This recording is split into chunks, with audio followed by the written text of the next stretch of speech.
Hey guys, I'm going to just give you a tutorial of how to hook up the MacBook and the foot pedal and all that, just so if you need to reference this, you've got it. Peter will help you out with it too. I'll probably have him set it up, but then you guys know at least if he's not here, if he gets sick or something, then you guys will want to know this. But I'm just going to do a quick walkthrough. So first of all, really whoever is running tracks, so planning on Carrie when she's leading, and then Corey's going to run them when Angie's leading.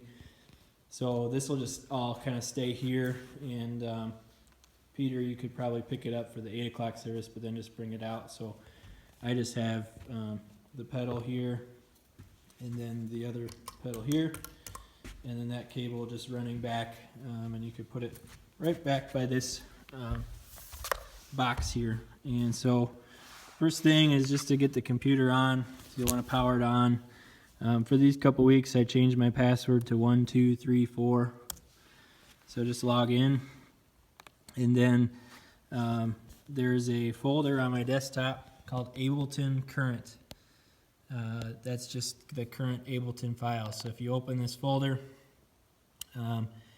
you'll actually see I've got all the masters and loops in here, but there'll be 3 projects listed, or at least 2. They'll have the dates for your weekend. So this is last week's, October 15th and 16th. So if you open that and then you double click on the file there with the same date, it's going to open Ableton Live. And once you have it open, you'll see the song list for that week. So this was last week, Sing to the King, Unstoppable God, Worthy, Worthy, Hugger at the Heart, and the files will be there. I'll already have the proper things assigned, but just so you know, and we'll go over this here when I plug in the box, but everything will be ready for you. But to plug it in, you've got your power cable for the MacBook. One thing is this went dead on me last week because it didn't charge, so you want to make sure the light comes on. So light's on, that's good, but double check that because it didn't charge for me last week. So make sure that light's on. And then you'll want one of these, the USB from the pedal will go into either one of the USBs here. There's one there, and then there's another one on the other side. So I just plugged that one in there. And then this box back by the drums will have another USB cable that just goes right in there. And whatever USB you didn't use, if you use the right side for that, you'll want to use the left side for this. Plug it in. Okay. From there, you should have a number light up then on the Looptimus controller. So you'll see number 1. That means that's plugged in. And then what you'll want to check, the only thing you should have to change is you'll want to go to Live Preferences, or if you hit Command, comma, it'll bring up those. And this is the one setting you'll have to check, is Audio Output Device. Once you've plugged in this other USB that goes back to the drum room, you want to use the drop down and select Audio Box 1818 BSL. And it's already configured, but that's what you want in that box.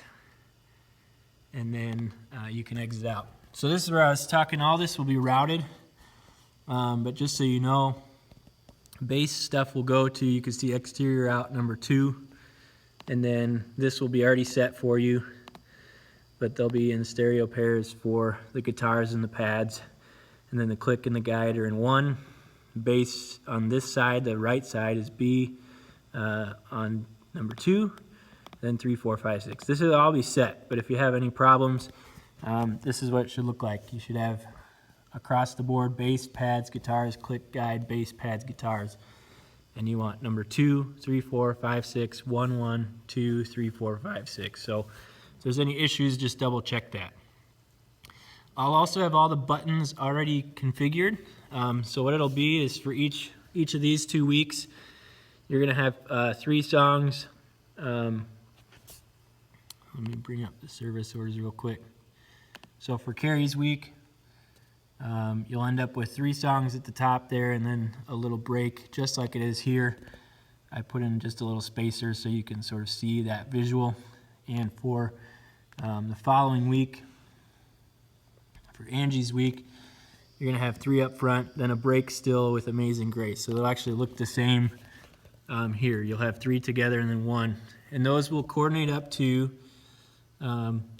your foot controller up there. So song number 1, whatever the first set is, you want to make sure this says 0, 1. If it doesn't, you have next and previous here. You see if I hit next, it goes 3, 4, and previous will go down to 1. It should come up as 1 by default, and you won't have to change that, but if you happen to by accident, that's what these next and previous will do. So you want 1 in the display here, and then you have buttons 1, 2, 3 on the bottom, and 4 on the top, and those will line up to the songs that you're doing. So first song, you're going to hit button 1, and you'll see it's 1A. And then second song, you're going to hit button 2 or B, so 1B. Third song, you hit 3C. And fourth song, so once you've done your first 3 and then you have the break, when you do the last song, you're going to hit 4D. The pedal will crossfade between the songs. So if it's down toward you, so you can kind of see toward me, that's where you want it for song 1, 3, and 4. They'll all be there.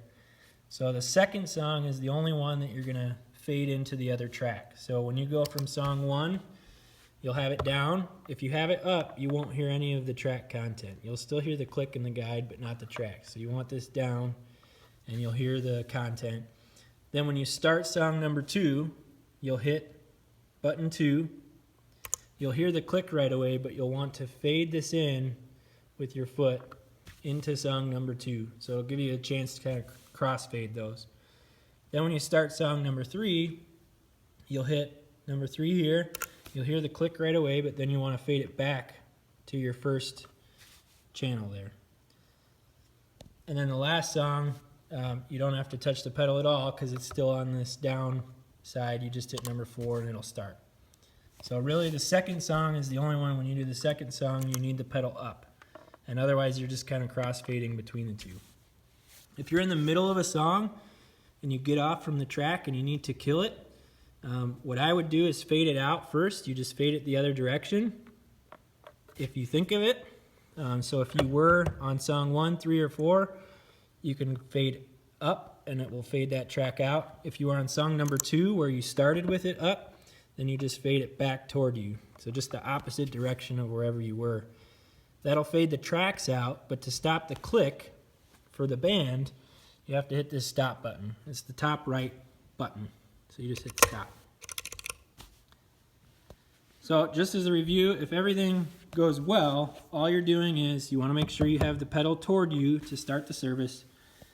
You'd welcome people to stand and you hit number 1A with your foot. Obviously I can do that here.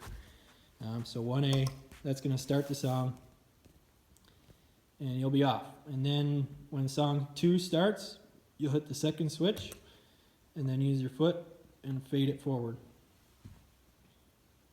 Then let that song finish, and as that song is wrapping up, you hit button number 3 and then fade it back to your first position back toward you. Then that song will finish. Then you'll have either for Carrie's weekend, you'll go all through the message and then you'll do a closing song. For Angie's weekend, you're going to have communion and then another song. But that last song for each of you, the fourth song, is this top left, number 4. So you want to hit number 4, and you won't have to do anything other than that because you're already faded back towards you. This does have a connection, so that connects to the pedal right here in the back, and then this is that USB cord that goes back to the MacBook. What I typically do to keep the MacBook looking decent on stage, for one, there's this little, and I'll leave this on, so it should stay on by default, but I'm not sure if you shut it down and turn it back on. But this little coffee cup, if you enable that, you'll see it fills up, and That'll keep your screen on all the time, so it won't go into standby at all. And then what I typically do is dim the display till there's just one bar, because the Apple logo on the back will be super bright if you have it up very high. So this way there's hardly any light with that Apple logo. But then you can see it here. And if you need to look at this, you can always bring the brightness back up. But if you bring it to one bar like that with the coffee cup in the top, it'll stay on. And then you'll just use your foot controller. And I try to put this so it's just straight vertical if you're looking from the side. Again, double check that it's charging and you've got your connections. That should be it. So I know this is a little bit long. Hopefully you won't have to reference it when you get into it, but that's where those files are, is on the desktop under Ableton Current. So if you have any questions from there, obviously I'll be alive and reachable, so if you absolutely need to get a hold of me, you can. And then Peter, if you would just lock that up in my office during the week and then go get it on the weekend, that would be great. All right. Thanks, guys, for filling in, and I'm grateful to be able to be at home. So thanks again.